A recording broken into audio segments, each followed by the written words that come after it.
बिस्मिल्लाहिर्रहमानिर्रहीम। मैं हूं Amjad Awan export documentation channel पर एक नई वीडियो के साथ अपने तमाम व्यूवर्स को वेलकम कहता हूं।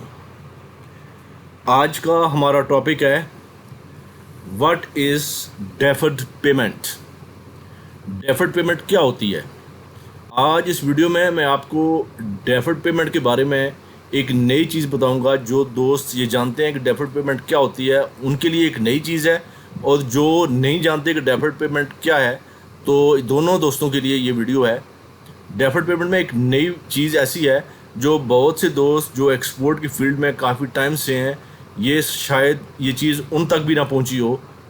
तो इस वीडियो में हम इस चीज़ को डिस्कस करेंगे। वीडियो स्टार्ट करने से पहले अपने दोस्तों से गुजारिश है कि अगर आप मेरे चैनल पर नए हैं या आपने अभी तक मेरे चैनल को सब्सक्राइब नहीं किया तो उसे सब्सक्राइब कर दें और उसके साथ बेल आइकन को ज़रूर क्लिक करें ताकि हर आने वाली वीडियो का नोटिफिकेशन आपके पास पहुंच सके। अब वीडियो को स्टार्ट करते हैं। डेफर्ड पेमेंट, आप जब यूज़ान एलसी के ऊपर काम करते हैं तो उसमें एक पेमेंट टर्म जो आपके सामने आती है, जैसे 60 डेज़ फ्रॉम बीएल डेट, यानी पर्टिकुलर डेज़ होते हैं जितने दिन पे आप जितने दिनों के लिए आप क्रेडिट दे रहे हैं। 30 डेज़ है, 60 है, 90 है, जो भी है। तो हमने सपोज कर लिया 60 डेज़ के लिए आप क्रेडिट दे रहे हैं, तो ये 60 डेज़ फ्रॉम बीएल डेट एक तो ये होता है। यानी इसका मकसद ये है कि इसका मतलब ये है कि जो बीएल की डेट है, जिस डेट को आपका बीएल इशू हुआ है, ये जो शिपमेंट डेट है, वहाँ से 60 डेज़ काउंट होंगे और 60 डेज़ के बाद बायर का जो बैंक है वो आपके बैंक को पेमेंट कर देगा। एक ये चीज़ होती है, और एक होती है 60 डेज़ डीए बेसिस। इसमें ये होता है कि 60 डेज़ उस टाइम काउंटिंग इसकी शुरू होगी जिस दिन बायर डॉक्यूमेंट को एक्सेप्ट करेगा। आपने शिपमेंट कर दी, डॉक्यूमेंट्स आपके बैंक से होते हुए बायर के बैंक में पहुंच गए। बायर ने जिस दिन डॉक्यूमेंट को एक्सेप्ट किया, चाहे वो 1 वीक ले ले, 2 वीक ले ले, वहाँ से 60 डेज़ काउंट होंगे। पहले वाले केस में तो ये था जब शिपमेंट हो गई वहाँ से 60 डेज़ काउंट होंगे। बीएल उसके बैंक में जब पहुँच जाएगा और दूसरे डॉक्यूमेंट्स पहुँच जाएंगे तो एक्सेप्टेंस तो उसका बैंक, जो बायर का बैंक है, वो उससे लेगा, लेकिन एक्सेप्टेंस की जो डेट है उसका इससे ताल्लुक़ नहीं होगा जो पहला केस है, क्योंकि उसका टाइम पीरियड शुरू होता है बीएल की डेट से। लेकिन जो सेकंड केस है, जो डीए बेसिस है, इसमें टाइम पीरियड उस वक्त शुरू होगा जब उसने आपके डॉक्यूमेंट जिस डेट को एक्सेप्ट किए। ठीक है, ये दो चीज़ें होगी। और एक होता है 60 डेज़ यूज़ान्स 60 डेज़ डेफर्ड पेमेंट। ये सब यूज़ान एलसी के होते हैं। 60 डेज़ डेफर्ड पेमेंट, उसमें क्या होता है ये मैं आपके सामने एक क्लास रख रहा हूँ।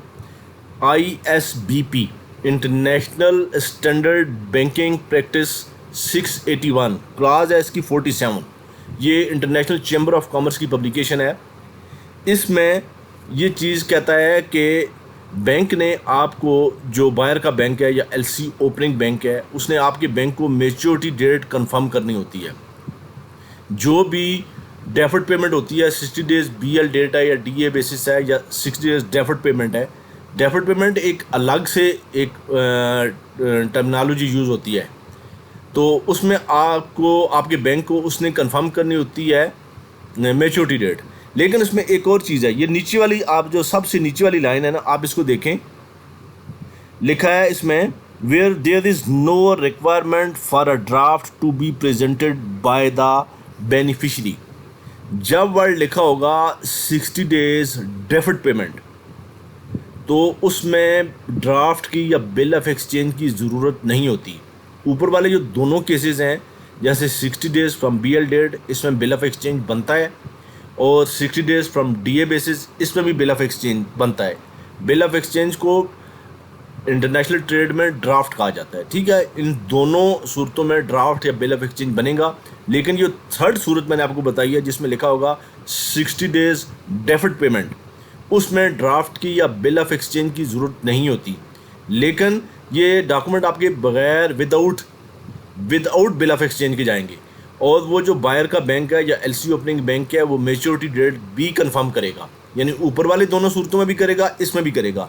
फ़र्क सिर्फ ये होगा कि ऊपर वाले दोनों सूरतों में बिल ऑफ एक्सचेंज बनेगा, जो नीचे वाली है जिसमें 60 डेज़ डेफर्ड पेमेंट लिखा होगा उसमें वो बिल ऑफ एक्सचेंज की या ड्राफ्ट की ज़रूरत नहीं है। ठीक है, वैसे तो आप जो यूज़ान एलसी के ऊपर शिपमेंट करते हैं वो डेफर्ड पेमेंट ही कहलाती है, जिसे हमारी ज़बान में मौखर अदायगी यानी लेट पेमेंट कह दें उसको, या बाद में जो पेमेंट है मौखर अदायगी या डेफर्ड पेमेंट कहा जाता है। लेकिन जो एलसी के अंदर जो ये टर्मिनोलॉजी यूज़ हो रही है इसमें डेफर्ड पेमेंट इसने एक अलग एक पॉइंट ऑफ व्यू से उसने उसको देखा है कि डेफर्ड पेमेंट जब लिखा होगा 60 days from deferred 60 days deferred payment, इसका मतलब यह है कि बिल ऑफ एक्सचेंज की ज़रूरत नहीं है, इसमें बायर की एक्सेप्टेंस की भी ज़रूरत नहीं होती। तो ये एक नई चीज़ है जो बहुत से दोस्त जो एक्सपोर्ट की फील्ड में हैं वो शायद वो भी ना जानते हों।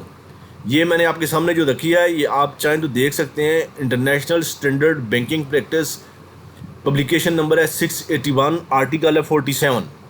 ठीक है, ये आप वहाँ देख भी सकते हैं और सर्च भी कर सकते हैं। उम्मीद है वीडियो आपको अच्छी लगी होगी। वीडियो अच्छी लगे तो उसे लाइक करें और अपने दोस्तों से शेयर करें। मिलते हैं अपने नेक्स्ट ट्यूटोरियल में किसी और टॉपिक के साथ। अपना बहुत सा ख्याल रखिएगा। अल्लाह हाफिज़।